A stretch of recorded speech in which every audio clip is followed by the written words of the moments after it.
Bismillahirrahmanirrahim. Alhamdulillah. Wassalatu wassalamu ala Rasulillah Sayyidina wa Maulana Muhammad ibn Abdullah wa ala alihi wa sahbihi wa man walah. Amma ba'du. Assalamualaikum warahmatullahi wabarakatuh. Sidang penonton muslimin muslimat yang dimuliakan oleh Allah Subhanahu wa taala.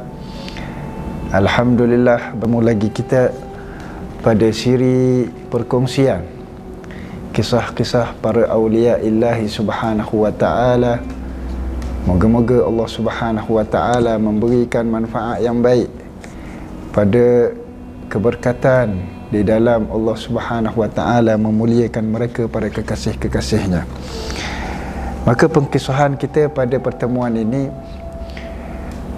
berkaitan dengan seorang tokoh daripada zuriatnya baginda Rasulullah sallallahu alaihi wa ala alihi wasallam yang bersambung nasabnya itu kepada Sayyidina Ali Zainal Abidin, anak kepada Sayyidina Husain, anak kepada Sayyidina Ali, anak kepada Sayyidatina Fatimah, anak kepada baginda Rasulullah sallallahu alaihi wa ala alihi wasallam, iaitu As-Sayyid Al-Habib Nuh bin Muhammad Al-Habshi, yang beliau hidup sekitar tahun 1788 Masihi sehingga ke 1866 Masihi.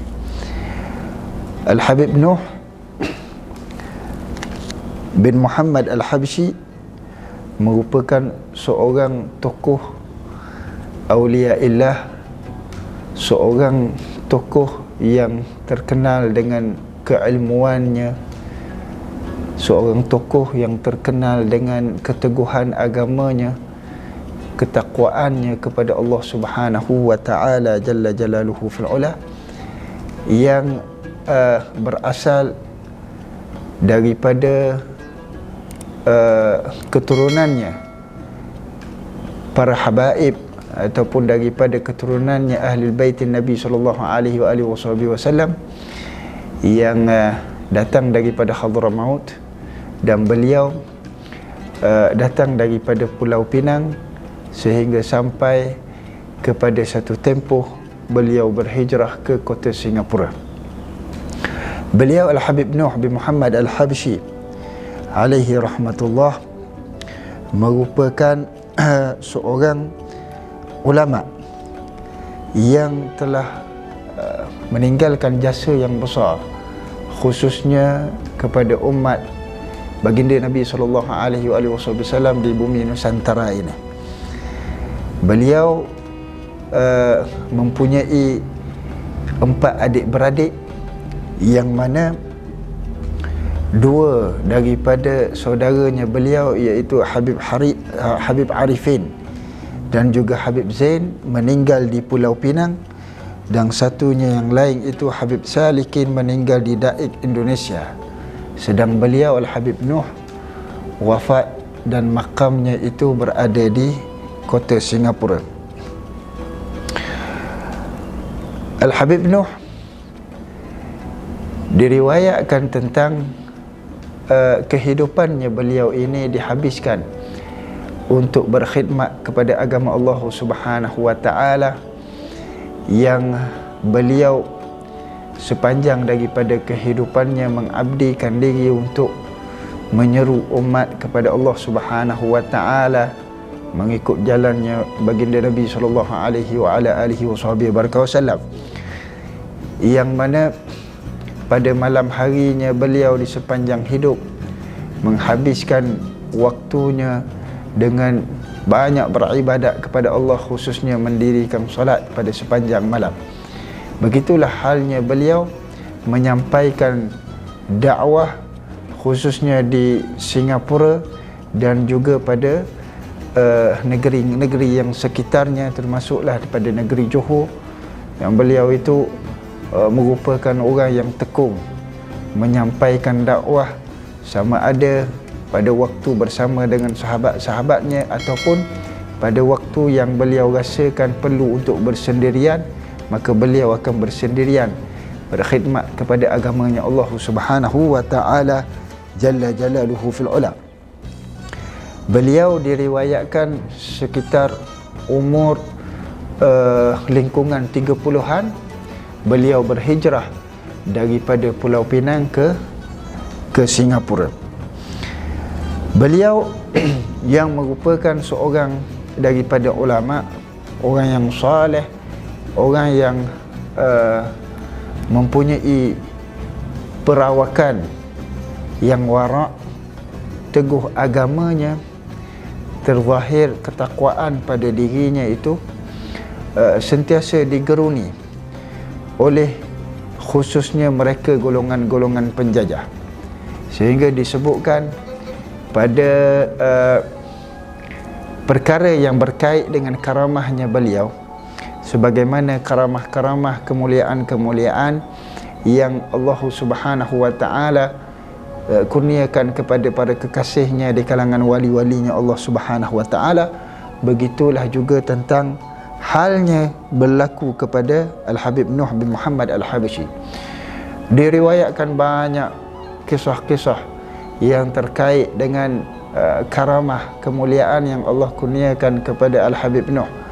Namun pada siri ini kita berkongsi mungkin seperkara dua berkaitan dengan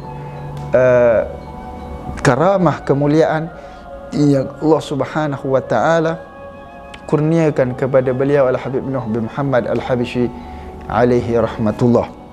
Antaranya bagaimana Al-Habib Nuh yang mempunyai jiwa ketundukan hanya kepada Allah Subhanahu wa taala itu, tidak membenarkan jiwa dan dirinya itu untuk tunduk kepada selain daripada Allah Subhanahu wa taala, apatah lagi pada makhluk-makhluk yang angkuh di atas muka buminya Allah tabaraka wa taala jalla jalaluhu fil ula. Hakadha, begitulah berlaku pada satu kisah berkait dengan karamahnya beliau Al-Habib Nuh bin Muhammad Al-Habsyi alaihi rahmatullah, bila menghadapi seorang gubernur Singapura yang sangat angkuh, yang sangat sombong, akhlaknya terutama kepada orang-orang Islam, dan perkara itu sangat tidak persetujui, bahkan ianya perkara yang sangat tidak disenangi oleh Al-Habib Nuh, sehingga Habib Nuh tidak memberi penghormatan kepada ini gubernur Singapura yang sombong. Maka tiba satu hari apabila dalam satu perjalanan gubernur Singapura ini melihat Habib Nuh, seraya melihat Habib Nuh, ini gubernur Singapura terus mencela, mengeluarkan kata-kata yang tidak elok terhadap Habib Nuh, sehingga takdirnya Allah Subhanahu wa taala kenderaan yang ketika itu dinaiki kereta kuda, kereta kudanya itu tidak dapat bergerak apabila kaki kudanya itu tidak boleh untuk melangkah. Maka keadaan itu menyebabkan gubernur itu bertambah marah dengan peristiwa yang berlaku kepadanya. Maka pemandu ataupun orang yang membawa kenderaan itu berkata kepada gubernur tersebut, kamu kenal ke siapa yang kamu cela itu? Kamu kenal ke siapa yang kamu keluarkan kata-kata yang kesat, kata-kata yang tidak elok itu? Maka katanya gubernur itu, aku kenal itu sebagai orang yang gila. Maka katanya pemandu ini, gubernur, kata kamu silap, kerana itu orang yang soleh, orang yang sangat baik, orang yang hatinya itu jujur, orang yang mempunyai hubungan yang sangat baik dengan makhluk-makhluknya Allah Subhanahu wa taala, orang yang sangat disenangi oleh rakyat jelata. Maka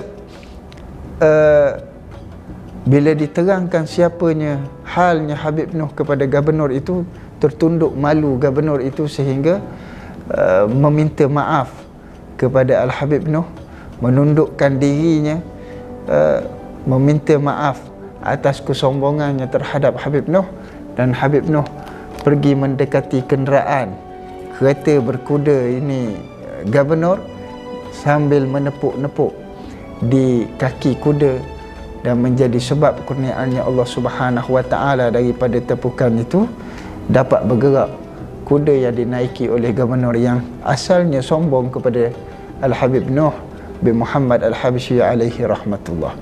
Begitu halnya juga yang berlaku pada satu ketika apabila berlaku ketidakpuasan hati pemerintah ataupun penjajah ketika itu terhadapnya Al-Habib Nuh, sehingga membawa kepada mereka memenjarakan Al-Habib Nuh.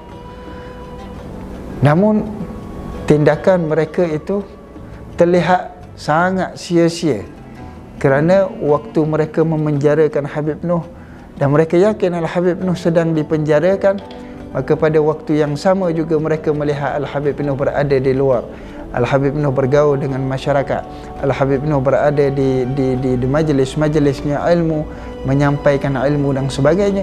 Ditangkap lagi dan dimasukkan ke dalam penjara. Maka begitulah halnya berlaku di luar daripada penjara, menyebabkan mereka bingung dengan apa yang telah Allah Subhanahu Wa Taala muliakan Al-Habib Nuh bin Muhammad Al-Habsyi dengan kemuliaan daripada Allah Tabaraka wa Ta'ala Jalla Jalaluhu fil Ula. Begitulah juga bukan sahaja pada hayatnya Al-Habib Nuh diperlihatkan karamah, perkara-perkara yang sangat luar biasa kurniaannya Allah Subhanahu wa Ta'ala sebagai tanda pengiktirafan Allah kepada wali-walinya, kepada kekasih-kekasihnya. Begitulah berpanjangan karamah sampai kepada meninggalnya Al-Habib Nuh bin Muhammad Al-Habsyi. Antaranya disebutkan pada riwayat Al-Habib Nuh di hujung-hujung hayatnya mewasiatkan bila mana dia meninggal dunia, maka diminta agar dirinya itu, jasadnya itu dikebumikan di satu bukit, dipanggil bukit di Jalan Palma. Maka apabila beliau meninggal, wasiat itu tidak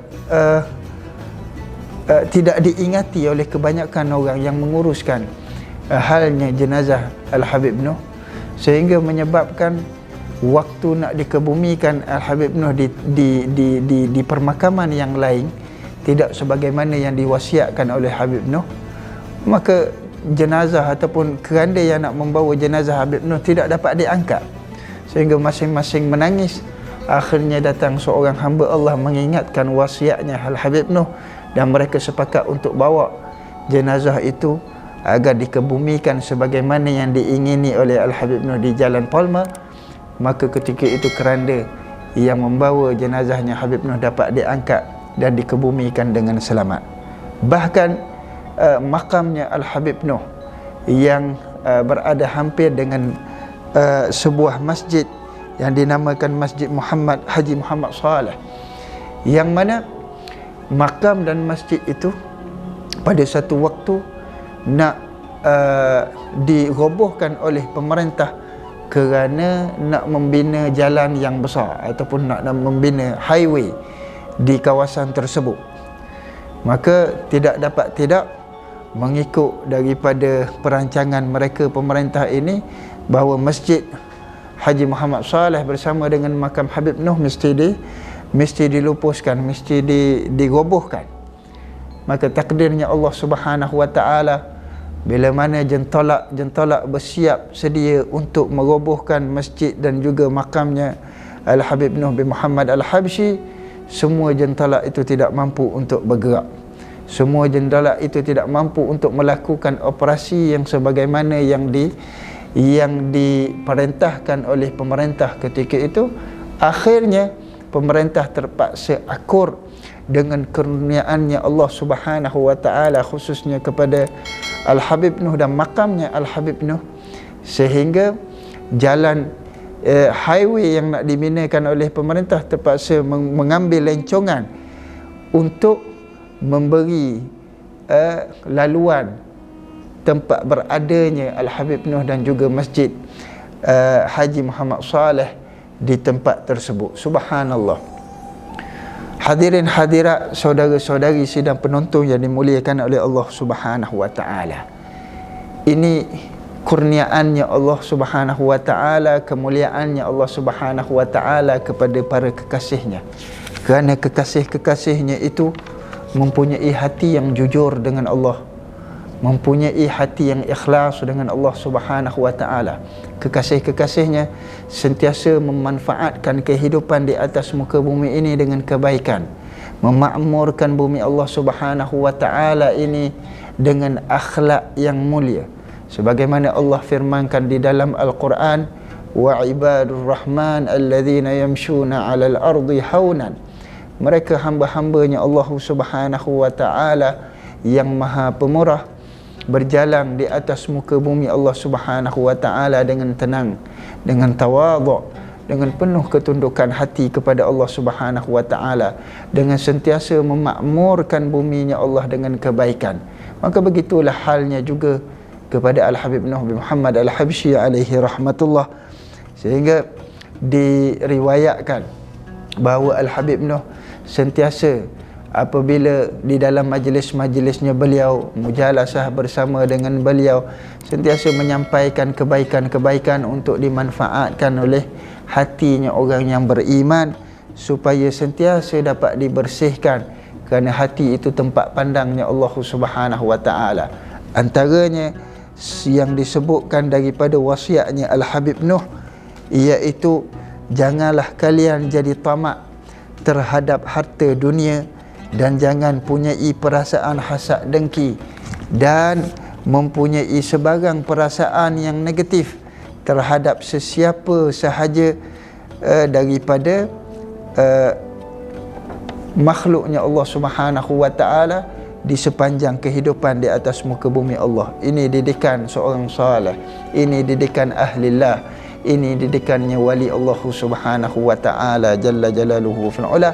Sehingga bila kita dapat mengenal ketulusan hati mereka ini, maka kita ketahui bahawa layaklah mereka ini untuk dimuliakan dengan karamah-karamah kurniaannya Allah Subhanahu wa ta'ala kepada hati mereka, kepada diri mereka. Beliau Al-Habib Nuh bin Muhammad Al-Habsyi alaihi rahmatullah wafat pada umur 78 tahun bersamaan dengan 27 Julai 1866 Masihi, bersamaan dengan 14 Rabiul Awal 1283 Hijrah, di Teluk Belangah, di kediaman Temenggung Abu Bakar di Johor. Maka sehingga ke sekarang makam Al-Habib Nuh bin Muhammad Al-Habsyi tersergam kukuh, penuh dengan haibahnya, sebagaimana haibahnya diri beliau dimuliakan oleh Allah Subhanahu wa ta'ala, yang menjadi sumber renungan kepada umat yang masih hidup untuk melihat bagaimana Allah Subhanahu wa ta'ala mengangkat darjat orang yang ikhlas kepada Allah Subhanahu wa ta'ala, seumpama Al-Habib Nuh bin Muhammad Al-Habsyi alaihi rahmatullah. Moga-moga Allah Subhanahu wa ta'ala memuliakan beliau, mengangkat darjatnya beliau. Allah Subhanahu wa ta'ala menggolongkan kita di kalangannya beliau. Allah Subhanahu wa ta'ala hidup dan matikan kita pada jalannya beliau. Allah Subhanahu wa ta'ala moga-moga dengan berkatnya beliau menjauhkan kita daripada fitnah-fitnah, fitnah dunia dan fitnah akhirat. Wa sallallahu ala sayyidina Muhammadin wa ala alihi wa sahbihi wa baraka wa sallam. Walhamdulillahi rabbil alamin. Wassalamu alaikum wal afu minkum.